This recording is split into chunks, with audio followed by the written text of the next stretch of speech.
So there's quite a few changes coming to the NFL for the 2025 season, from even bigger crackdowns on celebrations, way more kick returns, replay assist being expanded, and much more. Some will love the changes, others not so much, and honestly, even more changes could be on the horizon. So I've got to talk about all that in detail, as well as a brief update on the Aaron Rodgers saga right after.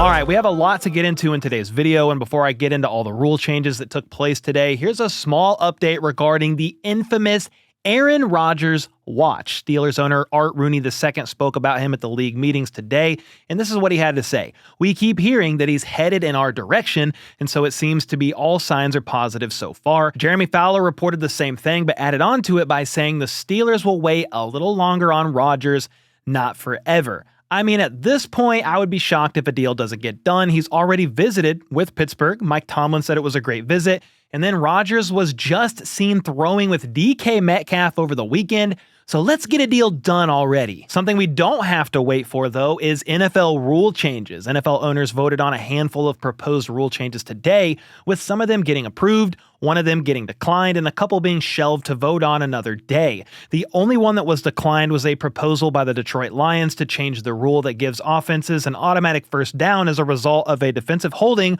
or illegal contact penalty. They were basically saying, hey, let's do away with the automatic first downs here. That's pretty funny considering it was the Lions who proposed this one, and they led the league in defensive holding penalties last year. But hey, can't blame them for trying. Now, as far as the ones that were tabled for later, this is the biggest one, at least in terms of publicity, and that is the proposal to ban the tush push.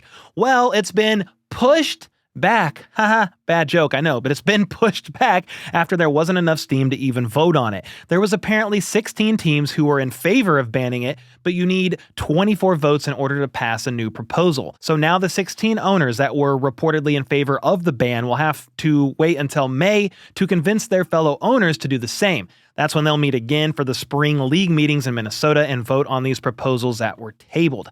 I talked in pretty great depth about the tush push in yesterday's video, but basically the main argument to ban it has been player safety, even if the data isn't yet there due to its small sample size. NFL Executive Vice President Troy Vincent said himself that there have been no reported injuries due to the tush push. Still though, the NFL's medical experts have emphasized to the owners the potential injury risk of this play, even though there's currently a lack of data to actually prove it. The Eagles ran the tush push 48 times last year, including the playoffs, so again, a small sample size, but there is zero data to prove injuries from this play even happening. So we will see if they can get 8 more owners to vote from a potential no to a yes in less than 2 months. I'll also add that Roger Goodell himself spoke about it today, and this is what he had to say. "I think there are safety issues that are being considered. We have very little data, but it's beyond data." He mentions the mechanism that could lead to significant injury. There are a lot of plays where you see pushing and pulling that are not in the tush-push formation that could be addressed in new language before the May meeting.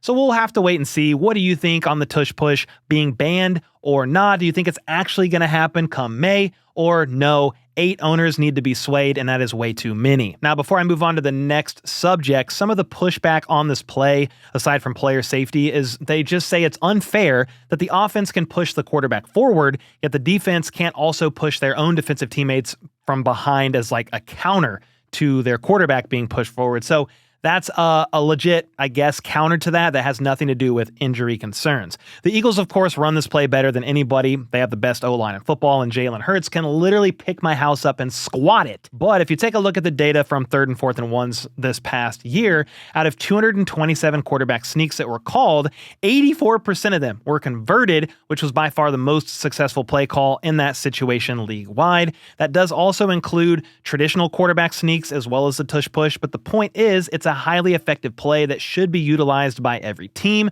So it's hard to justify penalizing one team, the Eagles, because they figured out how to do it better than everyone else.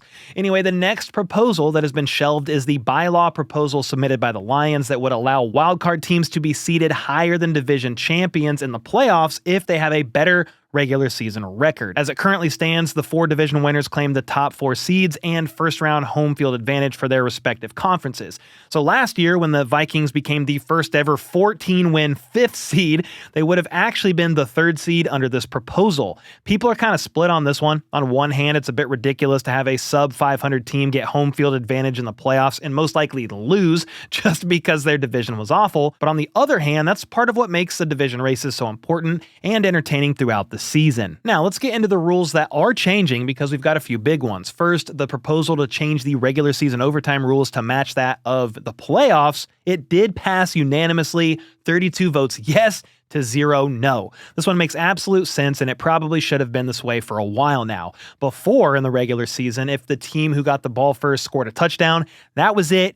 Game was over. But in the postseason, if the receiving team scored a touchdown first, the other team then got to try and match it. Well, that's now what's going to happen for both the regular season and the playoffs. The only difference is a playoff game obviously cannot end in a tie, whereas a regular season game can, so you've only got 10 minutes to try and get something done here. Next up, the competition committee's proposal to move touchbacks to the 35-yard line was actually approved, and at first glance, it seems kind of crazy considering less than 10 years ago, teams got the ball at the 20. They still can if the ball lands inside the landing zone and then bounces through the end zone. I get it, but a regular touchback now, 35-yard line, whereas it was changed from the 20 to the 25 back in 2018, then last year from the 25 to the 30 with the new kickoff format. So it does sound a little extreme, but it makes sense why the league wants this to happen. Roger Goodell has reportedly been a big fan of moving it to the 35, and here's why. The NFL adopted the dynamic kickoff format last year in an attempt to increase player safety and have more returns.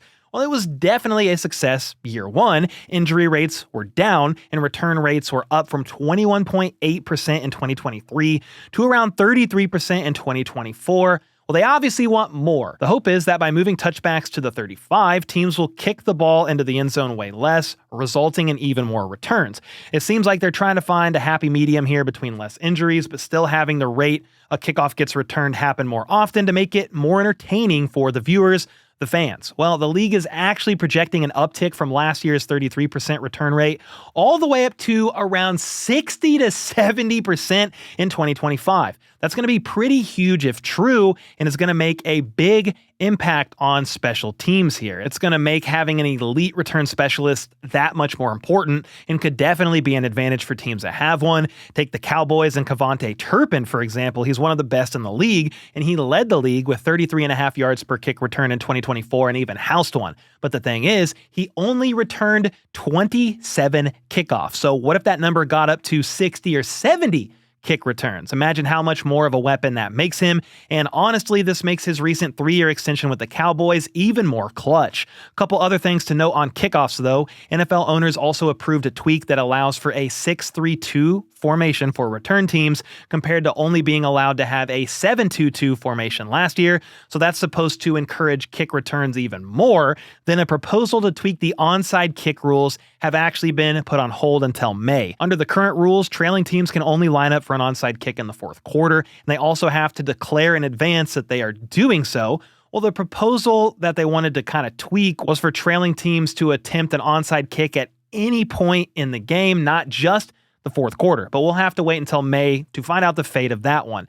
Next up, we've got 2 big changes coming to the world of refereeing. The first is the expansion of replay assist. Under the new rules, hits on a defenseless player, grabbing the face mask, performing a horse collar tackle, tripping, and running into or roughing the kicker can all be reviewed now. The caveat, though, is that those penalties can only be reviewed if the refs actually throw a flag on the play. If the officials don't throw a flag, replay assist cannot help there and coaches cannot challenge. Basically, there's still nothing anyone can do about a missed no call. Think of the missed face mask that was a face mask not called on Sam Darnold and multiple on Joe Burrow last year. That still does not fix that kind of a situation at all, but it is at least a step in the right direction towards getting more accurate officiating. The next step is a big step for all of mankind, and that's the introduction of the Sony Hawkeye cameras to measure first downs in crucial situations. I'm being a little sarcastic here, but stick with me. There's going to be 6 8K cameras in each stadium to track the ball, and the league estimates that the measurement process will take around 30 seconds,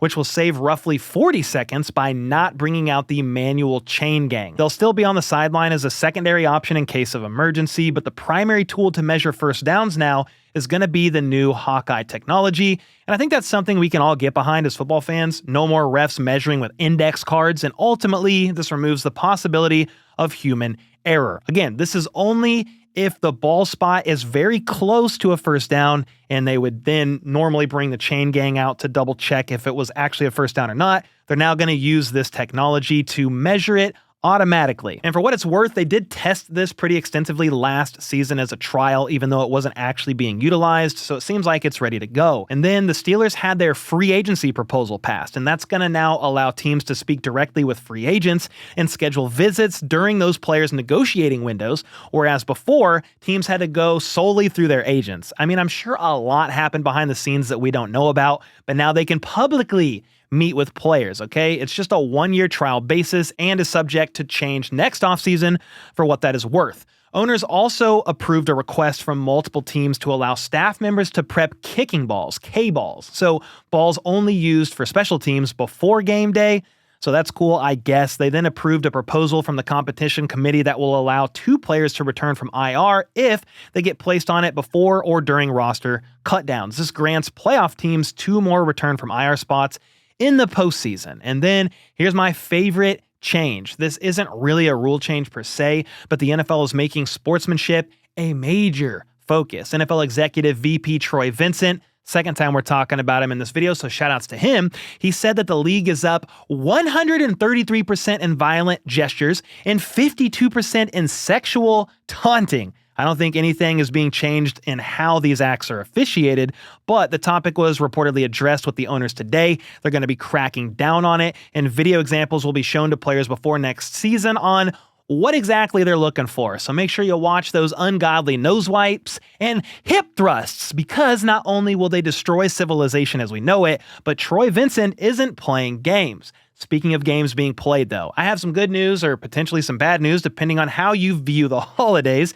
and that is the NFL is going from having 2 Christmas games to 3. 2 will be on Netflix, and 1 is now being added and played via Amazon Prime Video. So the NFL is now having Christmas Day completely filled with games that we know we're all going to end up watching, and that will also take even more eyes away from NBA games being played on that day.